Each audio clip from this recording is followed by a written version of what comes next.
Featured guests will come and they will blow your mind. The audience will do so in kind. A little vanity mixed with some insanity on the morning show with GMP.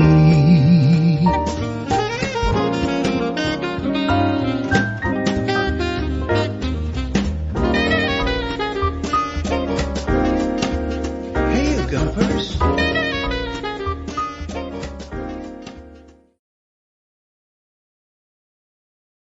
Hola, what's that doing in the way? Hold on a minute, I'll do that again. Hola, bon dia, alegria, Munson here with the Good Morning Portugal show, live stream and podcast. How are you? Bon fin de semana to you. Did you have a bon fin de semana? Wishing you a boa semana, of course, on this bon dia, alegria. Slightly, actually brighter and drier than I thought it might be.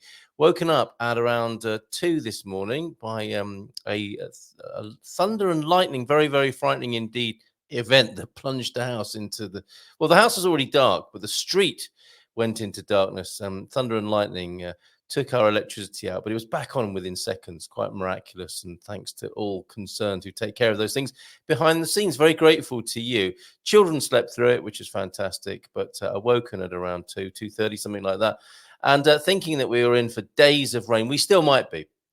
And we may have a little bit of a look at the weather a little later on this morning. How is it where you are? I posted up on Facebook about my weather situation. Oh, it's fine here in Cascais, said Linha de Cascais. So obviously it varies around the country. And I will be writing about the weather and the 300 days of sunshine in the Portugal Resident this week. That'll come out on Thursday. So how are you doing? How's your weekend been? John's had a lovely weekend. Tig James joins us at 9:30. And James, of course, James Holley, the old guy in Europe, will be with me after we've had a look at John Heimbach's weekend. Thank you very much. If you have pictures and videos to share of your weekend, John went to a nice car show by the look of it. If you've got some nice stills or videos, send them to 913-590-303. Nunu's in this morning. We'll take a look at that video in just a moment, John. Antonio F. João van Groningen is here. Jackie, the humble crafter. Good to see you, Jackie. Antonio Digo. Nice. And Coach Turner is in as well with the God Squad tip of the day for later on. So we'll do that towards the end of the show. And we'll cut and paste it to the Portugal Club as well for those of you who've committed yourselves to taking action, massive action on a bit of gentle fitness for bon viveurs. Now, talking of bon viveurs, John Heimbach was at all I've got to go on so far is a car show in northern Portugal. Let's have a look at how his weekend went.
Very, very nice. What fun this weekend with the 6 buddies to the Porto Auto Classico in Matosinhos. Very good. Fantastic. It was great. I was quite taken by the music, and so was James, whose music we'll play in just a moment. But that was fabulous. Did I see an E-Type Jag there?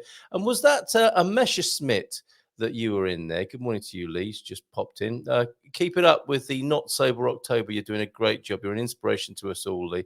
Yeah, fantastic vehicles there, Joao Ernesto. A little bit distracted by the music. Me and James are getting down this morning. So let us know your favourites that you saw there, Joel. Was that a German three-wheeler that you found yourself in there? That must have been a bit of a squeeze. Getting into that, a front loader, I think, isn't it? That type of Japanese, sorry, a German three-wheeler. Let us know, John. And what else did everybody else get up to this weekend? Nunu's in. Good morning to you, Nunu. Good morning. James Day today. Forte abrazo. James Day. It's officially hashtag James Day. Actually, you're right, because it's not only James Holley Day, it's Tig James Day as well. So it's very much the James Day. And we'll see Tig at 9:30. But until then, let's see what he's been thinking about, shall we? Let's play James's music and have a chat with him.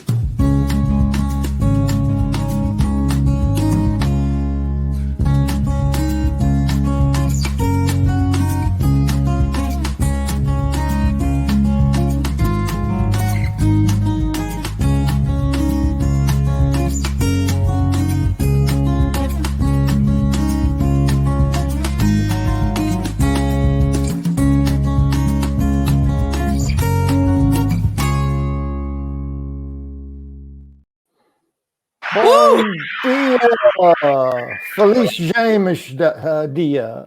It's James Dia. Dia de James. Dia de James. That works, doesn't it? Yeah, tudo bem? Como estás, meu amigo? Muito bem, obrigado. Contigo? Muito bem, muito bem. You heard me saying I was awoken at 2:30 this morning with some climatic activity. Or is that just weather activity? What is the difference between weather and climate, James? Weather is what happens day to day, and climate, I don't know if that sounds right. but climate is more the all-encompassing sort Yeah. of atmosphere around a certain place or whatever. Yes. So if you'd asked me what the weather was like at 2:30 this morning, I'd have said, I can't hear you. The electricity's off, for example. And if you asked me what the climate was like, I'd say, well, this is a rare outbreak of thunder and lightning in an otherwise 300 days of sunshine country. There you go. Yes. Okay. Thank you for that clarification. Yeah, and I woke up, I don't know, around 4 o'clock, and my light was on. I said, how did I turn it off? But I've got one of these lights that has a ultraviolet electrocution for bugs thing in it, so you can click it twice to have just the bug light on. So I do that at night. I didn't know about this. Sorry, you're gonna have to rewind a bit. It's for killing bugs. Yeah, it's like your tennis racket, only it's just in a bulb, right? Yes. It's got one of those electrocution things, but it's got a mechanism where you flip the switch twice to turn the light bulb off but keep the ultraviolet on. So I do that when I go to bed. So isn't that clever? So you can flick it, you can control it from the light switch. Yes. Right. Okay. So I was confounded in a 4 a.m. state of mind, of course. Why is my light on? And I said, oh, we must have had a power outage, just a quick one that went bink, bink, and turn the light on. Yes, when great tech goes wrong. Yes. That's what happens, isn't it? The more complex things become, and you end up with because I guess the designers didn't think that would happen, did they? They weren't planning on that. Yeah, I don't think you're going to plan a product based on a power outage. You're not, are you? Well, that would be a very good start to any electronic or electrical project, would it? Wow, and is it effective? That's what my next question for you. Well, for a long time, I thought no. I thought nothing's ever happened. I never hear it. I never see sparks, And then one night I heard what sounded like a dry twig. It was probably fairly substantial, that someone had just gone snap. Like it was really, this is snap sort of sound. And I'm like, what the hell was that? And I didn't see anything, and it was dark. And I said, I'll have to investigate in the morning. I wandered around, didn't see anything. And then it happened 1 or 2 times, over long periods of time. I said, oh, it's working. The bugs are hitting it, because that sucker makes a big mouse pop. Was in there. What makes that sort of noise frying in your light bulb at night? I think it's probably a fly. I can't imagine a mosquito would make that much noise, but that's why I have it. There's always the one mosquito that gets in and then keeps you up all night. Yeah, that's right. And there's quite the cycle, isn't there? Of there's a mosquito in my room. I can hear it. I better hide under the covers, or you're kind of in that like what you say, that 4 a.m. state of mind, which of course can affect you at any time of day, but especially at 4 a.m. And the mosquito comes in, doesn't it? Starts buzzing in your ear. So you've Straight got at your ear, always. Yes, cover yourself up. Yes, have you got it in there with you? Yes. Do I get up and deal with it, or have I splattered it by slapping myself in the ear? I actually keep a fly swatter next to my bed. Do you? Yeah, Right, okay. because I've noticed I'm up on a loft, so my head is very close to the ceiling. Oh, right. So I can actually touch the ceiling with my hand if I want to. I see, right. So I keep the fly swatter, and I hear that sucker buzzing around, and I just wait. Like a Zen master. Yes, I just wait, and I hear it. I go off. Off in the distance, I hear it, and then I hear it closer, and then you can actually hear it when you listen. Yes. And there's nothing else going on. There's no other. Right. Yeah. Mindful mosquito spotting. Yes, exactly. So what I've learned once I get conscious is to not react when it goes at my ear. Right. Yes. So I want to get close enough. It's going, and I can get it. So oftentimes that happens, and I actually get it. But sometimes it goes away and it stops. But I've noticed that they tend to hang out on the ceiling above me, maybe because of my breath or whatever's going up. Yes, the updraft. So they hang out there. So then I'll turn the torch on my phone on. Yeah, this is quite an intimate share, Yes. isn't it? And I'll see it up there, and I'll reach over for my fly swatter. Bang, and So it joins. I'm pretty good at hunting the mosquito, but can you play join the dots on your ceiling now, though, with all the old? No, they actually take off as soon as they see it coming. So you have to get them you have to get them coming off the wall, because they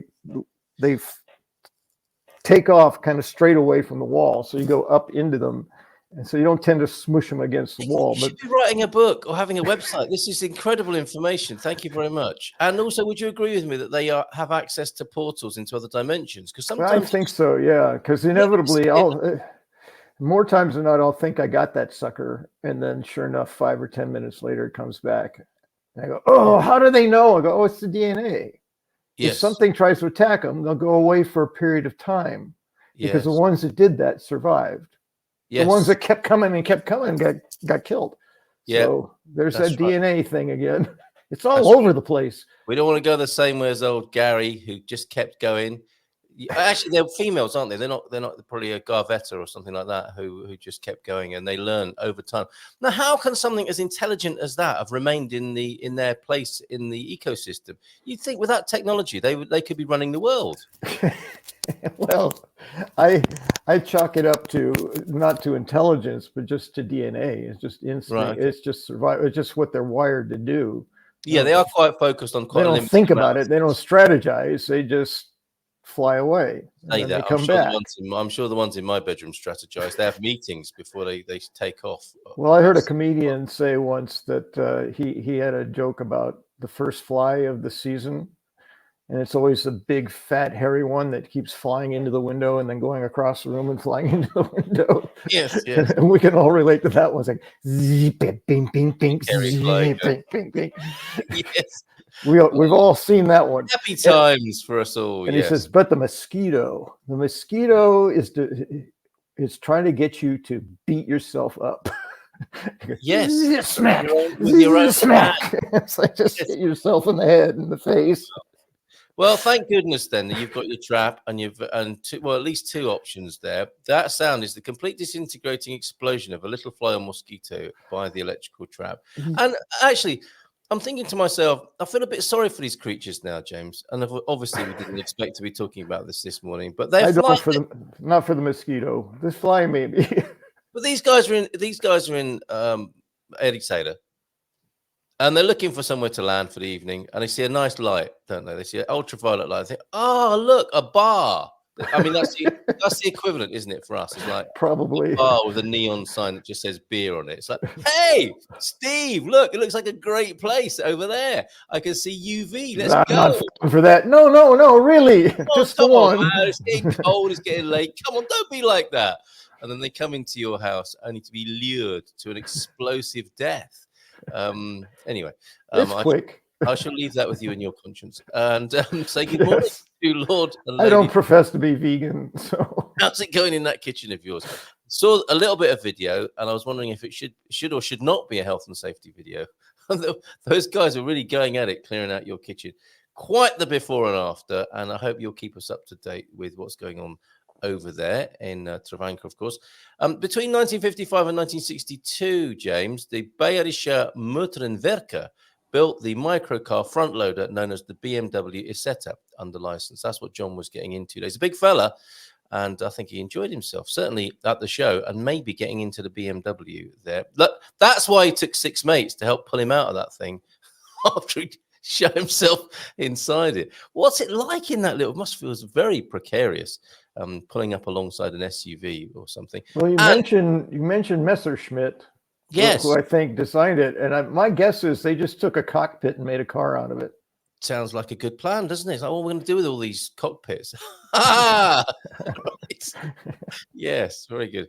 And you were enjoying the dancing. I saw you. You were dancing like no one was looking until I put you on the screen, and then everyone was looking. Both of us getting down. You quite like a bit of a boogie by the look of you this morning. Oh yeah. There's certain rhythms.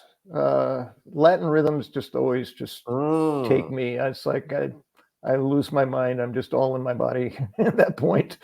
Yes. And certain techno, but trance, where there's kind of a melody, a melodic, a musical line going through it, but the rhythm will catch me. There's a lot of different things, but yeah. Have you succumbed to the Portuguese pimba rhythms?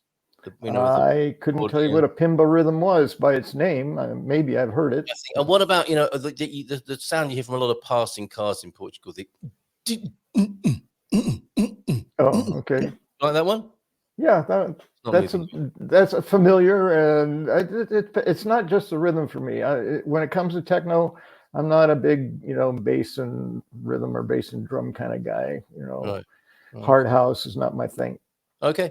What have you been thinking before we run out of time completely talking about mosquitoes and dancing? What's been on your mind? And I do have a request for you for the I think it's probably for this next month or so. So tell me what you've been thinking about. Okay. Now I'm curious.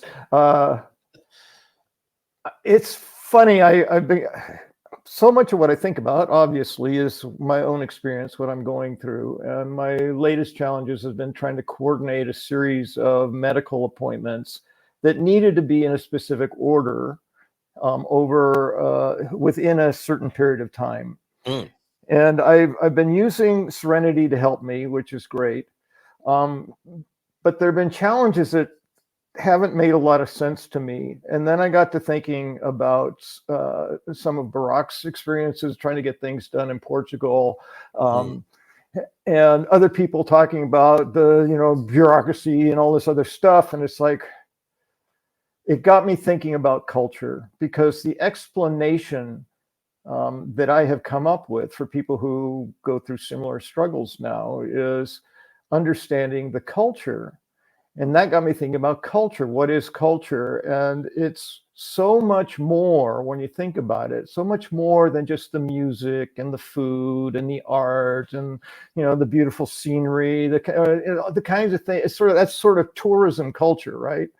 But I think we get it in our head that that's what culture is. But culture is also language and living a life and day to day and attitudes and ways of thinking that are literally foreign. Yes. The American way of thinking is not the Portuguese way of thinking. Correct. Or the Italian way of thinking or any other culture. So when you get into way of thinking, I'm noticing a pattern for myself. It's like when you don't understand the politics, follow the money. When you don't understand the behavior, follow the DNA. When you don't understand, why things are the way they are in a different place, follow the culture. And then you begin to understand it. It starts becoming rational. Whereas at some point it just feels totally irrational. Why would they do it this way? This is stupid, is how the feeling. Like if they did it this way, it's like, well. What is it, Barack? Yeah. Yeah, if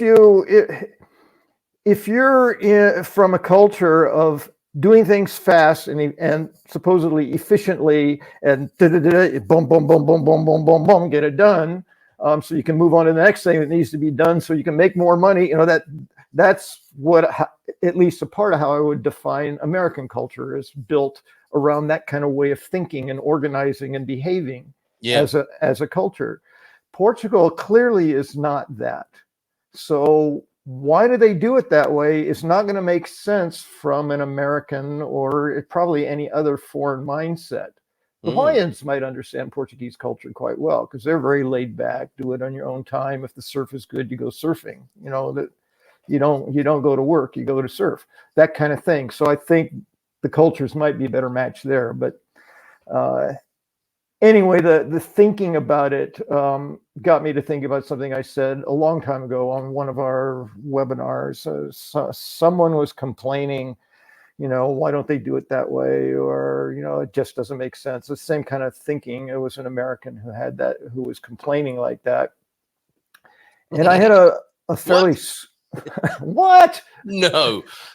I had a fairly strong reply, because the attitude was mostly, you know, why did you come to, the question was ultimately, why did you come to Portugal? And the people that were having the hardest time came because of cost of living. That was their primary reason, because it's cheaper. And I said, if that's your reason, it's not going to work. You're going to want to leave.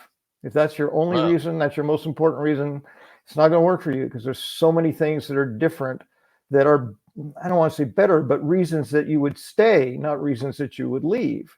And for me, it always goes to, like I always quoted, the culture. So, but for me, when I'm talking about culture, I'm talking about my experience of the people and the people's attitudes of generosity and kindness and respect and a certain degree of compliance in that, where the American mind is very rebellious, like, don't tell me what to do. And the Portuguese are more like, well, how can I help? You know, the attitude is just very, very different. So if you come for those reasons, you're probably going to stay, because you're going to find something that really suits you. That was my experience. But if you come because it's cheaper, it won't matter that it's cheaper, unless the difference is you're going to die if you're somewhere else because you don't have enough money, and this is the only place you can survive. And that's changed, isn't it, since that conversation? So it all came from my own experience of doing this. As my specific was my sense, and this is just based on my personal experience. So it's a very, very limited pool of research, me. But I was really having a hard time getting my screenings and tests done prior to my appointment with the specialist, who's going to look at the results of those tests and give me some information before I see my family doctor, so that she can keep track of my long-term health, what's changing, what needs to be done based on all of this stuff. So they were giving me the cardiologist before I had the heart screening, and they were then giving me the family doctor before I saw the cardiologist. And I was trying to communicate that they need to be in a certain order, and that I have to have enough time after the screenings and the tests for the results, so that I can then give them to the next doctor. And it just didn't seem to be computing. They just okay, here's this appointment, this appointment, 3 appointments on 3 different days, 3 different times. It's like my efficiency mind is going crazy. Of course, this is the American efficiency mind for me, so it's both. I know how it sounds. I know, and its voice is, "Come on, buddy." That's how it sounds, isn't it? Yeah, sort of. It's more like, this is so damned inefficient. It's more like that. But so it's like, I need a blood draw, but they're only open till 11 a.m. But they give me a echocardiogram at 4:30 in the afternoon. It's like, well, can I get an echocardiogram in the morning so I can get my blood drawn, then do my echocardiogram, then go home? And it's like, well, and they hadn't considered that, So anyway, there's just all these different things that are like my efficiency mind, and what's left of my American culture is just going. And when I look to my Portuguese friends, particularly Luis and Sidonio, they get an appointment, they go. They come back, they get another one, they go to that one. They come back, they get another one, they go to that one. And it's not about trying to do it efficiently. It's not about how long it takes out of their day. It's not about missing work. It's not about any of those things. It's not about inconvenience. It's just, you got an appointment, you go.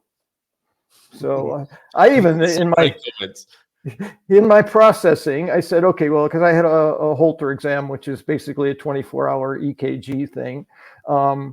And you're supposed to return the equipment the following day. So that's 2 trips just to get that one thing done, right? So I'm thinking, well, if I need to do this and this, but I can't do that one till Monday, and the Holter's on Thursday, I was supposed to return it on Friday. What happens if I just keep it for the weekend? Because I know they only use it on Tuesdays and Thursdays. I was already told that. So they wouldn't be missing it. It's like someone couldn't get the test because it wasn't there before Monday. So what if I did that? I haven't seen anything in writing. No one said you must. No one said it's against the law if you don't. Nothing like that. Just bring it back tomorrow is all I was given, or, the next day. So I asked Louisa, I said, do you have any idea what would happen if I didn't return the Holter on Friday but waited till Monday? And she was baffled. This is where I started getting the clue. Yeah, she was trying to process like even what the question meant. Like, yes, it's because it's so foreign to the culture, to the way of thinking, to the way we're brought up. We're told bring it back tomorrow. We bring it back tomorrow. We just do it. I love right? that moment. Yes. And so I tried to explain it to her, and she was contorting her face like, why would you do that? Like, what? And she says, and her reply was, no, you're supposed to take it back the next day. Come on, James. And so it's just been as a result of this process for me. And generally I am very calm and patient. It's like, okay, whatever. But this was for me, it was becoming more urgent because I want to get all this done before I move. Because once I move, I know I have to start it all over again with brand new people and brand new places. And it's like, just get this done and I won't have to do it again for a year. This is my annual checkup, right? Yeah. And then I'll have a whole year to acclimate to my new environment, get things set up and be ready for the next round. So that pressure at the end of it, not knowing for sure when I'll be moving and really wanting to get done, is what generated the efficiency mind and the American attitude of get it done, do it. I need it this way. Can't you just do it my way instead of me accommodating you? And again, cultural differences. So that has been a very informative. It's actually been 3 months that I've been going through this process. There's so much in there, and culture is very interesting because you gave a tangible example, didn't you, of what people think they're coming for and what people struggle with. But the thing about culture, there's a lot of intangible in culture, isn't there? It's not like a blog post about 10 reasons why you should move. No. Culture is just so fascinating. And I think I can't explain a lot of why I love it here. But I can use the shorthand culture. And when you nuance that or look deeper into what that means, it goes very intangible. And it's a lovely conversation, actually, because I was thinking about this last night on the dog walk about freedom in Portugal, about how, I feel, why did I move here? I just came right back to that first question. It is culture. I love the culture here. Mm-hmm. I don't love the politics. I don't love the finance system. Who does? But there are many other overwhelming and beautiful things that are less tangible than being able to say, I don't like that, or I don't like that. There are so many wonderful things that I would have to. I came for the NHR. Yes. And okay. Well, we'll come back. We'll have to have a part 2 on this because we need to bring Tig on. But Nunu simply says, when, no matter the subject, the only motivation is money, it never works. Yeah, I guess in the end, I think I agree. Yeah, and Joao Ernesto, Americans also tend to have much less experience or exposure to other cultures due to the sheer size of the country. Fair point. most other cultures interact with others way more frequently. It's interesting, isn't it? And Americans often on their own terms, I guess, in the scale of America. It will be an American experience of something, won't it? Rather than being there and immersed, perhaps. Yes, and the deeper culture is my way is the best way. It's deep in Yes. the culture. So people should It be is. doing it this Yes. way. Yeah. There is that attitude that Any culture that is insular or myopic will naturally be less understanding and adaptable to a new one. As a British citizen, I do not understand what you're saying there, Joanne. Some of what you're saying, yes, I would agree. However, there are situations where the lag of time, yes, but, says Lord Travanka, a lot of time or lackluster of importance is just incomprehensible, man. I'll just add to you. To someone who's not from it. It makes total sense to them. So the us and them thing, but yes, makes sense to the culture. We'll see what we can do tomorrow evening, Barack, in the continuing adventures at the Portugal Club tomorrow evening. So see you there. Thank you for your comments on that. And thank you for opening that can of cultural worms, James. I'll get around to my request of you because it is connected to the American experience very much. And the rest of the world's experience of the American experience. But in the meantime, let's bring on Tig James. Now, you've got your own theme tune, James. Tig hasn't. She really should have the national anthem, Tig James, MBE. So I'll work on that. In the meantime, Tig James, not James. James, just say James. That's so British, isn't it? James, are you ready? you Jameses. Right, there we go. Portuguese national anthem for Tig James here, MBE. Morning. Do you want to stand for this? Do ba ba ba ba. Whoa. There you go. We love that. We haven't heard it for ages. Good morning to you, Tig James. Good morning. The last time I saw you two, there was 2 bearded wonders. There's now only 1. Wow, has it been that long? My goodness, yeah. I'm not used to seeing myself. With I grew mine, and Carl just stayed the same. Yeah. Yes, I grow it out of the weekend, but nobody needs to know that. But yes, I'm really and bald-faced, well, bald-headed and bald-faced for the GMP. Where you are this morning, thanks for coming back, Tig. Welcome. How's it going? I think we've got the continuing adventures, haven't we, of acronyms. ETIAS, EES, all that sort of stuff, and Q&A. We're going to go Q&A this morning if you've got any questions for Tig. But have you got any headlines for us? Just be very aware that obviously the EES is coming in, isn't it? Where anybody that is not an EU citizen doesn't apply to people with residency in an EU member state. But if, say, you're a Brit or an American coming over, then you're going to get your fingerprints and photograph taken, your biometrics when you come in to the Schengen area, because they're tightening up on everything. And I think one of the things that has really, even now, it did actually surprise me the other day. I'm coming across even more and more Brits that still haven't got their biometric residency cards, withdrawal agreement biometric cards, and are overstaying. Yes. And there's two separate issues there, really. They haven't got their withdrawal agreement biometric cards, so they've still got their piece of paper with the EU citizen residency, which of course at any port of entry and exit are just, well, you shouldn't have this is invalid. And I just think, and again, it's a well-known thing about British exceptionalism, isn't it? Sort of like, oh, they won't do that to us, we're British. Yeah, they will. Yeah, they will kick you out, and yeah, they will ban you. But I've come across 2 just in the last few days. What happened? Tell us. Well, they one was saying that they knew they were going to overstay, but it's okay. I've been here decades. And that's a great reason, isn't it? It's fabulous, isn't it? I've been here decades. I've had a house here for decades. They won't do anything to me. And it's always, far more serious when you try to come back in. Yeah, of course. But, and that's when you don't want to be on the wrong side of things, is it? And in fact, if you get into a squabble on the border and you say something like, as a British person, I've been here longer than you've been in your job, my good man. Let me in. That's not going to really wash, is it? It's not going to wash, is it? No, It just makes your overstay longer.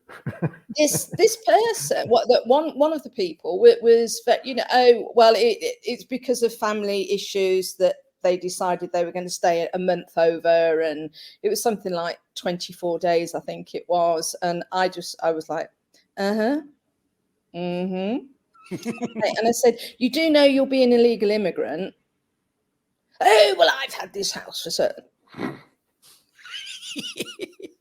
Okay, so those sort of things are not terribly helpful in your cause and your case, are they? It's just to me it's incomprehensible. You know, and I mean, they know that they've overstayed, but nothing will happen to them, and it's sort of, well, you know, and well, it won't happen till November, till this new system comes in. Well, actually, yes, because a record is made already of you coming in and out, and people have been, and this is what I was saying before, wasn't it? And it's sort of, and again, when you've got wealthy Brits, they'll go, oh, I'll just pay the fine. I mean, it's not just a fine, you get banned, you know. Well, thank you for pointing this out, basically. And deported, yeah. But also, it's not just the ban, is it? It's if you get banned from the Schengen area, then the EU country that you're going back into then can actually decide not to take you back in when you arrive because you've already broken the EU rules. Right. Okay. So let's deal with that part of it. Is all of these, you know, ostrich type positions, we could call them. I've been here forever. Exceptionalism. You can't treat me like that. Actually, yes, you are just like anyone else now, and you will be subject to the law. Now, there are people, I think you might agree, Tig, in the grey area who've fallen foul of loops and difficulties in engaging with the system. And I've got a little anecdote to share on that. So, you know, your advice, I think, has been before, you know, is do what you have to do and keep records if you find yourself not able to engage with the system. When we know the system is under incredible pressure. And Mrs. M, we had a situation. This is what I wanted to share, given that you're here from a Brits point of view, is that we had a situation where we had a password lockout, which I suspect you're familiar with people. Yeah. So we reported this by email, and it's all, you know, it's back in process, which is great. And it's a much better feeling to feel like you're inside the circle of trust than outside the national circle of trust. But we sent an email, which of course I didn't think was ever going to get read. And this is the sort of thinking you can get into, isn't it? It's like, and that's not an excuse either. Just because you've sent an email doesn't mean, you know, you're going to get back into the country if you fall foul of the regulations. One thing I wanted to point out or share with people is that I was getting calls from a number that came up as suspected telemarketer on my phone. And it was actually Ima. Yes, okay. I realized later on when I answered it, and I spoke to a lovely man called Carlos at Ima, who gave us the instructions on what to do and was really, really helpful. And that was an outbound call to us. So I just wanted to share with people to be careful that, as annoying as it is to get a telemarketer cold call, if Ima are calling you and it comes up as that and you ignore it, you do miss a golden opportunity, don't you, to speak to them because they've bothered to call you, which is quite a rare thing. So I would think twice when it comes, or if you want to know what the number is, I probably shouldn't give it out on air, but if somebody wants to know what that is, to put it in their numbers to answer rather than to ignore, I can do that. But I thought that was amazing. And the service, once you do engage, is very, very good. So it's not exceptionalism, but it's like there is still that great relationship if you get into the right side of it between the Brits and the Portuguese, and they are doing their best once you engage. Yeah, sorry, go ahead. Yeah, no, it was just, I mean, great that they rang you. Fabulous. Yes. And people are getting phone calls, but one of the biggest problems that people have had and are still having is that when they do ring you, they tell you to email. I'm just ringing you up to tell you to email. Yeah, honestly. Okay. Wait. Yeah, countless times. They said, no, I've got you on the phone. No, you've got to email. And they refuse to do anything. So you email again. Wow. Yes. And then you get a phone call. You've got to no, don't, just help me, you know. But people, from what I can gather, people are starting to get responses now with the withdrawal agreement biometric cards. Okay. People are actually so. But again, going back to what we were saying about issues that people are having, one of the things is there are more and more people coming to me who just never bothered. And there's all sorts of reasons. And I mean, basically, they just didn't bother, or they got halfway through it and they actually went for their appointment, but never quite managed to pay for it, and all these sort of things. And of course, now time has gone on, and now they can't, the payment, you know, whatever it is, whatever you call it, order or whatever, has expired, so they now can't. Well, that's another point we should perhaps reiterate, is that you do get a multi-banco reference, don't you, which is only valid for a certain time. How long generally, Tig, is that valid for? I actually don't know. I think it might be a couple of weeks, maybe. I'm not sure on that. And normally you have to wait 48 hours for it to actually work.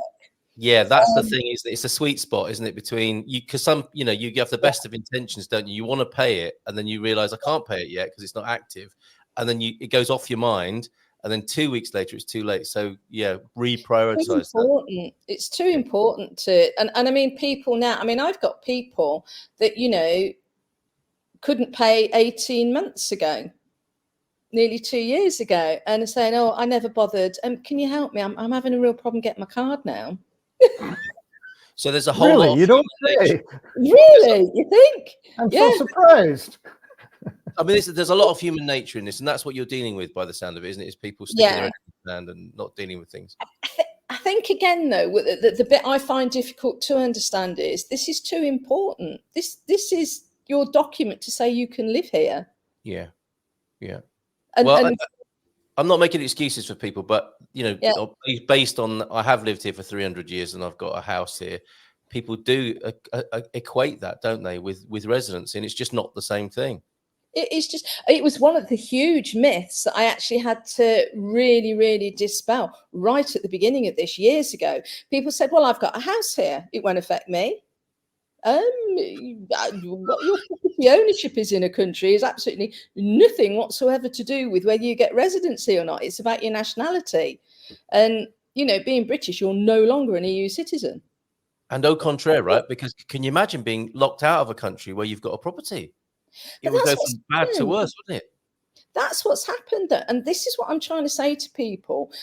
Overstaying is not, oh, it'll be all right, I can leave. It's, you know, it won't be.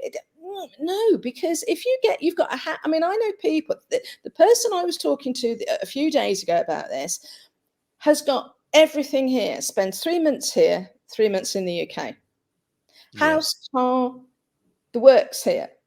And then it is now going to leave over 20 days over. Okay, right. So it gets to the airport, and they're going to go, oh, okay, really? They can ban them immediately from the Schengen area for a minimum of 6 months. Right, so that's very serious. Thank you for bringing that to our attention. Serious. Yeah. And as Pete is saying in the chat, excellent advice as usual, Tig. And you've very neatly joined the acronyms together of EES, ETIAS. Well, there's the situation of overstaying your welcome, but which will be exacerbated now by the biometric situation or a procedure that's about to come. How's that going, Tig? Because a lot of people are also thinking, in the same way as we've just talked about, oh, Portugal's not going to get that together. I know they've been told to by Schengen, but it's never going to happen. It's looking like it might, right? And if it does, it's quite a serious escalation of security, isn't it, on the border? Yeah, I mean, it's been coming for a while. But I mean, literally instantaneously, as from November onwards, the border guard at the border, they will instantly know how long you've been in the area, how often you've been in, how often you've been out, and it will immediately flag up if you've overstayed. Right. Immediately. Okay. It's all completely computerized. So there won't be, there's no sort of like, oh, I hope the guard won't, clock that, oh, my stamp in my passport's this, and there'll be none of that. Oh, I see. Right. So the discretionary part will basically evaporate as soon as it goes completely electronic biometric. Is that right? I don't know if it will completely, but what I'm saying is it'll come straight up that they're an overstayer. Yeah, right. So it's enforceable in a way that, you might or might not get by before. There's no might not get or might get by this time. Not going to happen.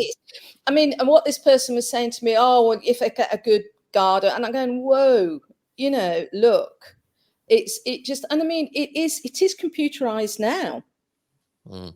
But I think, like you say, when it's absolutely nailed down in November, that'll be it. Yeah. And people forget that the job of that person is to make sure that you're here legally or not. That's their job. Your buddy. Yeah. That's their sole purpose of being there, is to make that determination. Absolutely. Is who they're letting in, and who is this? Should this person have been in this out my country? It's their job. That's what they do. Absolutely. Okay, a couple of questions, comments. I will come back to that one because that's a very practical one. This is a somewhat hot button response, Peter. Never underestimate a British person's stupidity. People we knew who lived in Spain voted Brexit and then didn't apply. Beauty fades, but stupid is forever. Peter.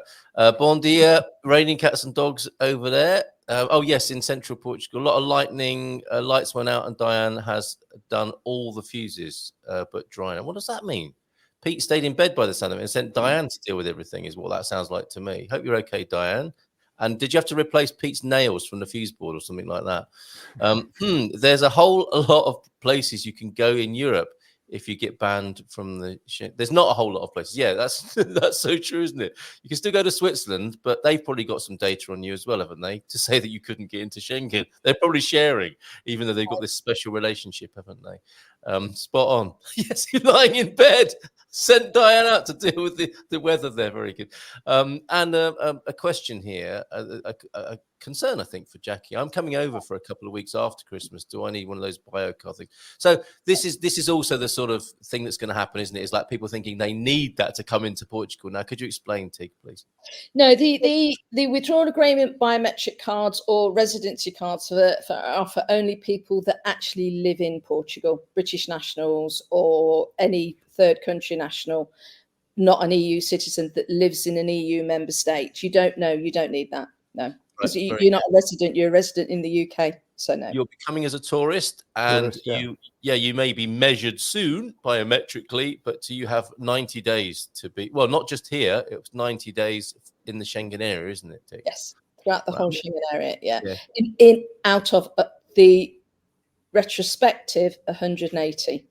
Yes, that's right. And so those people who are still trying to snowbird and come here for 3 months, then go home for 3 months, they're cutting it quite fine, aren't they? That's quite a risky game to play.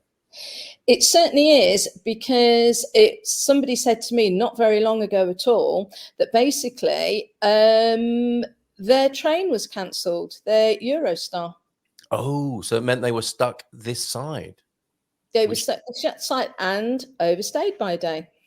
And just for the sake of this discussion, how do border patrols tend to respond to, sorry, my train was cancelled? They don't. You've overstayed. Yeah, you're right. Thank you for that. So should have planned sooner. But what I think,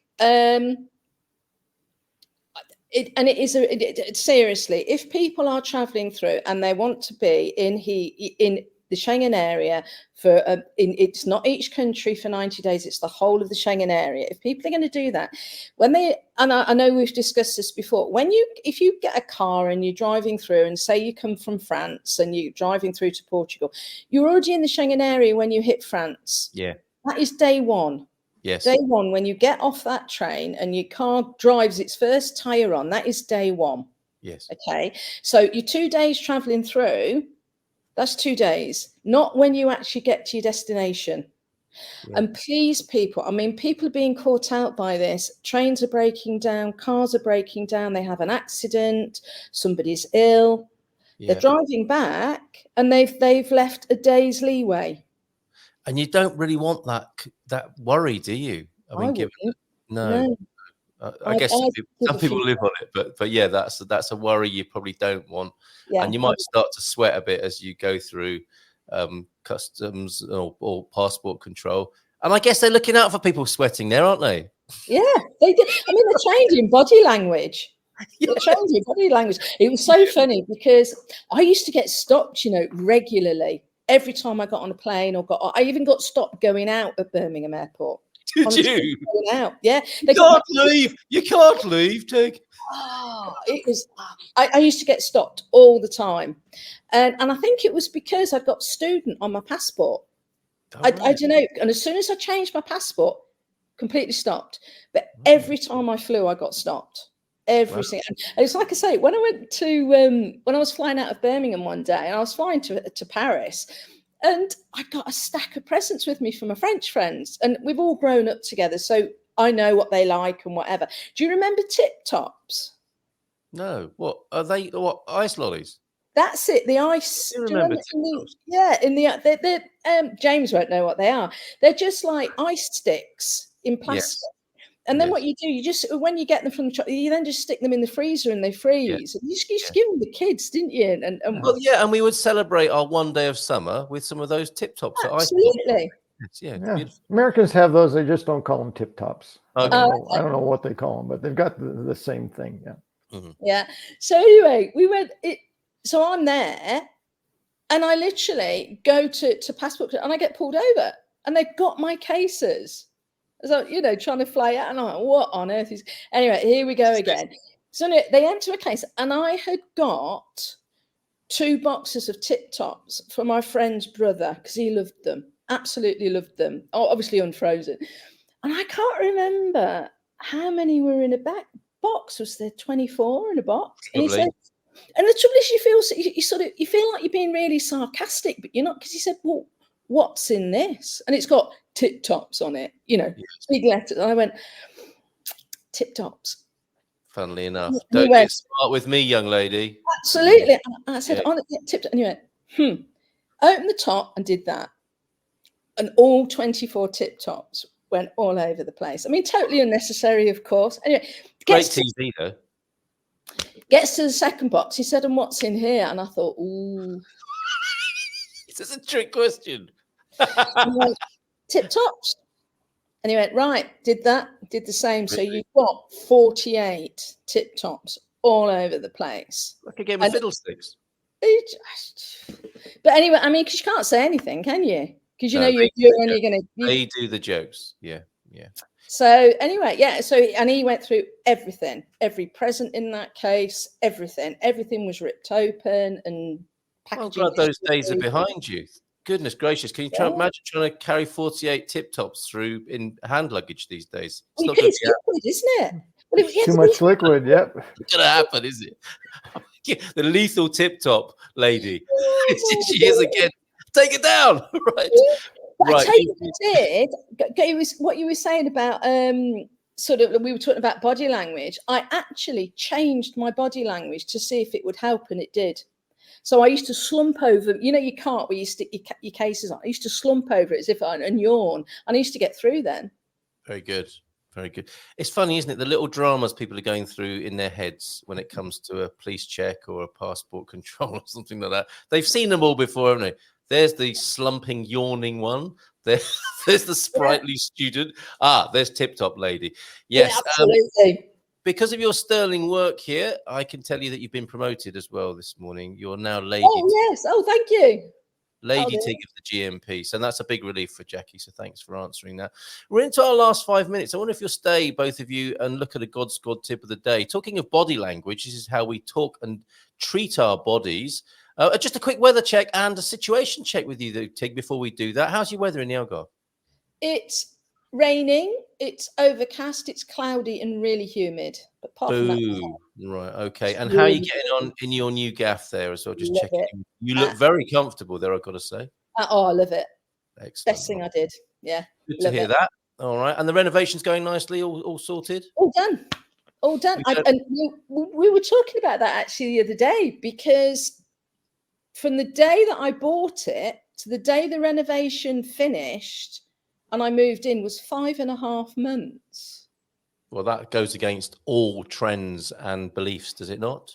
Absolutely. That is just, do not take that, anybody who's listening, as the norm. Why not? Let's do it. Let's call that an outlier. No, let's say that's normal. Not normal, is it? It's just, No. I think that can be the new normal, basically. Yeah. So if you're looking to get a renovation done here in Portugal, Tig says it's about 5.5 months from start to finish. It does not Count on it. Congratulations on your move. That's a joke. That was a joke, everybody. It's like 300 days of sunshine. It's not really true. And it's not really the Venice of Portugal. Isn't it? I thought that was true. I'm in so much trouble with all of these things. I don't want to talk about it right now. Let's switch to the weather. Quick, get off the subject. Get onto the weather. It's raining basically everywhere. So I'm I thought looking at, it was true about the 300 days, Carl.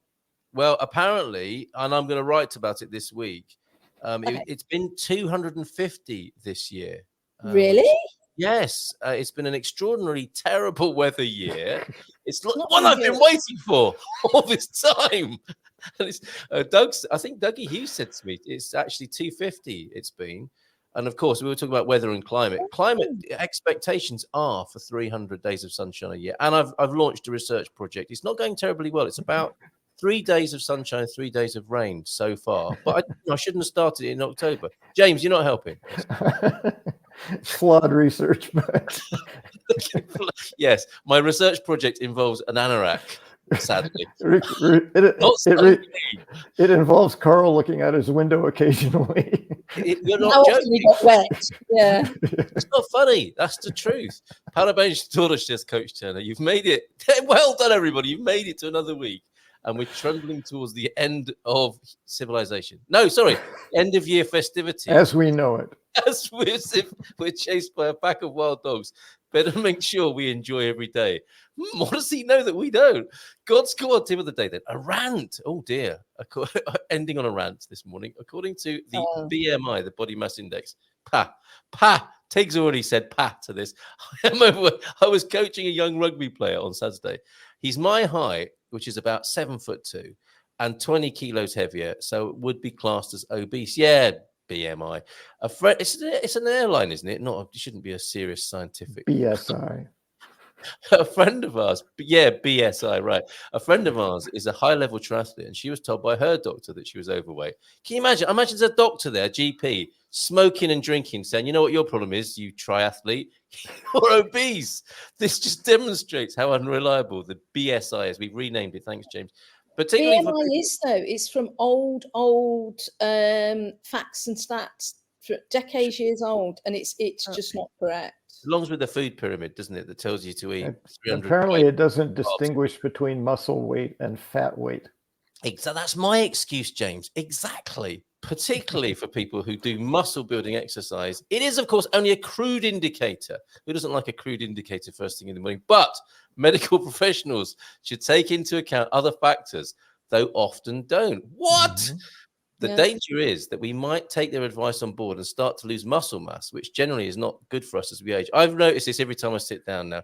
For me, a much better point of a healthy weight is much simpler. Is your waist measurement less than half your weight? Well, that's an easy one to do, isn't it? Then, sorry, I beg your pardon. Because I don't know. It's a significant difference. The formula I just gave would be disastrous, probably, wouldn't it? Let me just do that again. Is your waist measurement less than half your height? If it is, then you're in reasonable shape, and I'll drink to that. So, chin chin, and that is our treat of the week, Portuguese wine. You may have seen from the opening titles there. 1 minute to go. Final words. My final word, a request for you, James, is in Mindful Migration Mondays. We are coming up. I think they've got an election in America. For some reason, I'm aware of really? this. Yes. I hadn't heard about that. Wow. Early November. I think we need your help, James, mindfully as a psychotherapist. You know, a lot of people are, Pat, I live here now. This is not just Americans. The whole world is affected by the American election, whether they like it or not. And I think we need some help. I think we need some help in balancing, calming the mind, because I think wherever you are on this, the next month or so is going to get a little bit giddy. So if I could ask for your help on that, on behalf of the community, that would be wonderful, James. There are various sports that call the spaces in between the silly season. Yes. I know it's fairly common. This is one of those in American politics. It's the silly season. Yeah, but still, I think it has an effect on people, right? Because of the way... Possibly. Yeah. Right. Okay. Well, if you could guide us on how it could not have an effect on people, that would be wonderful. I don't know. I don't know. I can guarantee that. Not now, but how to deal with whatever effect it's having on you would be a Exactly. good idea. Yeah, Yes. I'm not expecting you to go to the White House or anything like that. Just some help for us here would be great. Although you might get the equivalent of an MBE in due course. I'm here to influence the American elections. Right. Yes. No, you're not Russian. You can't do that. No, so I They'll shouldn't have say, said well, you that. have one vote. Yes, exactly. Right. Okay. So thank you, James. I've just dumped that on you. You don't have to answer right now. You've got a whole Thank week. you. Tig, ladies first, your last word. My last word. Really disappointed. We've only had 200 days of sun. 250. No, you devalued it already. But I'm with you. It does feel like 200. 150. It's been a weird year this year, isn't it, with weather? I have to say. But yeah, James doing a rundown on the American elections, because we're sort of like, I'm still scratching our head at how Trump was ever there. So am I, and I think so are many Americans. Just so we're not, no one on the planet who pays attention is not scratching their head. Yeah, but I'm asking you how to deal with for him. James, hold on. I'm not asking. We won't go into it. No, we can't. Don't have the time. I understand, but I hear you, Tig. I hear you. Stop it, you two. Keep it out of the sides, because that's part of the problem, isn't it? You know, we've been scratching our head. I think we've scratched our head so much that we've got little sores. It's a little raw. So yes, can you help us deal with the rawness rather than help us decide which way to vote? Because that's not going to end well, James. All right. How maybe to stop scratching your head would be a better. Yes, thank you very much. Thank you very much. Tig, was that your last word? That was my last word. Right, don't vote Trump. There you go. Oh, Tig. Oh, James. That was explosive. Boom. James, do you have a last word that is not polar or that can bring calm to potentially troubled? Coach Turner started it with his rant about the BMI, then Tig escalated it. Now, James, please bring us back to the center. Okay. Well, and this is actually the first, I try to go with the first thing that comes to me when you say, ooh, last word. And it could literally be a last word because I've already given the context, but culture. Yes. Look at it. What is it?